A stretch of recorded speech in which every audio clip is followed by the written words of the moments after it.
Hi friends, నేను మీ Vanitha. Welcome to PNV Telugu channel. ఈరోజు వీడియో వచ్చేసి Rakhi Pournami special sweet recipe అండి. ఈ రెసిపీ అనేది చాలా టేస్ట్గా ఉంటుంది, అలాగే చాలా సింపుల్గా ప్రిపేర్ చేసుకోవచ్చు. ఈ రాఖీ పౌర్ణమికి మన ఇంట్లోనే స్వీట్ని చాలా సింపుల్గా ఎలా తయారు చేసుకోవాలో చూసేద్దామా. ముందుగా ఈ రెసిపీ తయారు చేసుకోవడానికి బాదం తీసుకున్నానండి. ఈ బాదంని 4 అవర్స్ పాటు వాటర్లో నానబెట్టేసుకోవాలండి. నేను ఈ కప్తో 1 కప్ వరకు బాదం తీసుకున్నాను అనమాట. ఇప్పుడు ఈ బాదం పైన ఉన్న పొట్టు మొత్తం కూడా తీసేసుకోవాలండి. మనకి ఫాస్ట్గా అయిపోవాలి అనుకుంటే ఈ నానబెట్టిన బాదంని ఒకసారి కుక్ చేసుకుంటే పైన పొట్టంతా కూడా త్వరగా వచ్చేస్తుందండి. నేను వీటిని ఒకసారి కుక్ చేశాను. కుక్ చేసిన తర్వాత మొత్తం కూడా పొట్టు తీసేసానండి. ఇప్పుడు ఈ బాదం పప్పుల్ని మిక్సీ పట్టుకుందామండి.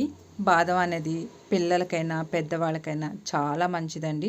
ఇది చాలా హెల్తీ రెసిపీ అన్నమాట. చూసారు కదండి. ఇప్పుడు మిక్సీ జార్ తీసుకుని ఈ బాదం పప్పుల్ని మిక్సీ జార్లో వేసేసుకుందాం. అలాగే ఇప్పుడు చల్లార్చిన పాలు 1 కప్ పోసుకుందామండి. మీరు పాలు బదులు వాటర్ అయినా పోసుకోవచ్చు.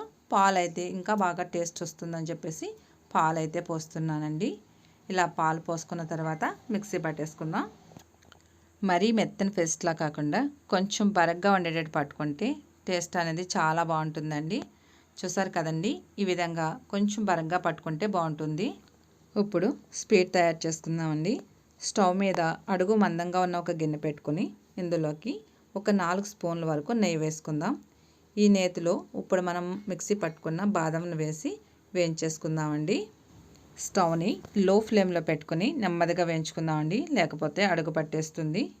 ఈ విధంగా వేయించుకున్న తర్వాత ఇప్పుడు ఇందులోకి పంచదార వేసుకుందామండి.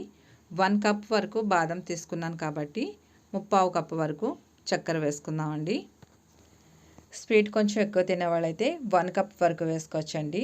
స్వీట్ తక్కువగా తినేవాళ్ళైతే కొంచెం తగ్గించైనా వేసుకోవచ్చు, అడ్జస్ట్ చేసి వేసుకోవచ్చండి. చూసారు కదండి, ఇలాగా చక్కెర వేసిన తర్వాత మొత్తం అంతా కలిసేటట్టు కలుపుకుందాం. పంచదార వేసిన తర్వాత కొంచెం లిక్విడ్లా అవుతుందండి. ఇది మొత్తం కూడా ఉడికిపోయి దగ్గరికి వచ్చే వరకు కూడా తిప్పుకుంటూ ఉండాలి. ఇలా తిప్పుకుంటూ మధ్యలో నెయ్యి వేసుకుంటూ కలుపుకోవాలండి. ఇది చాలా టేస్ట్గా ఉంటుంది, అలాగే పిల్లలకు కూడా హెల్త్కి ఎంతో మంచిదండి. చూసారు కదండి, ఇలా నెయ్యి వేసుకుంటూ అడుగు పట్టకుండా కలుపుకోవాలి. నెక్స్ట్ వచ్చేసి ఇలాచీల్ని మెత్తగా దంచేసి వేసుకోవాలండి. మంచి ఫ్లేవర్ అనేది వస్తుంది. ఇలా మొత్తం అంతా కలిసేటట్టు కలుపుకుందాం. మనకి కలర్ అనేది కొంచెం చేంజ్ అవుతుందండి. మొత్తం స్వీట్ కూడా దగ్గరికి అయ్యే వరకు ఈ విధంగా కలుపుకోవాలి. చూసారు కదండి, మనకి స్వీట్ మొత్తం కూడా ఇలాగా దగ్గరికి వచ్చేసేయాలి. ఇప్పుడు మనం స్టవ్ కట్టేసుకుందాం. ఏదైనా ఒక ప్లేట్ తీసుకుని ప్లేట్కి నెయ్యి అప్లై చేసుకుందాం అండి. నెయ్యి అప్లై చేసుకున్న తర్వాత ఈ స్వీట్ మొత్తం కూడా ఆ ప్లేట్లో వేసేసుకొని ఈవెన్గా స్ప్రెడ్ చేసుకోవాలి. ఇప్పుడు ఈ స్వీట్ పైన మనకు నచ్చిన డ్రై ఫ్రూట్స్తో డెకరేషన్ చేసుకోవచ్చండి. చూడడానికి కూడా లుక్ అనేది చాలా బాగుంటుంది, అలాగే పిల్లలు కూడా చాలా ఇంట్రెస్ట్గా తింటారనమాట. ఇప్పుడు మనకు నచ్చిన డ్రై ఫ్రూట్స్తో డెకరేషన్ చేసేసుకోవచ్చండి. ఇలా చేసుకున్న తర్వాత కొంచెం చల్లారేక పీసులుగా కట్ చేసుకోవడమేనండి. మనకు నచ్చిన షేప్లో కట్ చేసేసుకోవడమేనండి. అంతేనండి, రాఖీ పౌర్ణమి స్పెషల్ బాదం బర్ఫీ అనేది రెడీ అయిపోయిందిగా. అలాగే మీరెవరైనా మన ఛానల్ కానీ ఫస్ట్ టైం చూసినట్లయితే పిఎన్వి తెలుగు ఛానల్ని సబ్స్క్రైబ్ చేసుకోండి. పక్కనే ఉన్న బెల్ బటన్ క్లిక్ చేస్తే నేను అప్లోడ్ చేసిన ప్రతి వీడియో మీకు వస్తుందండి.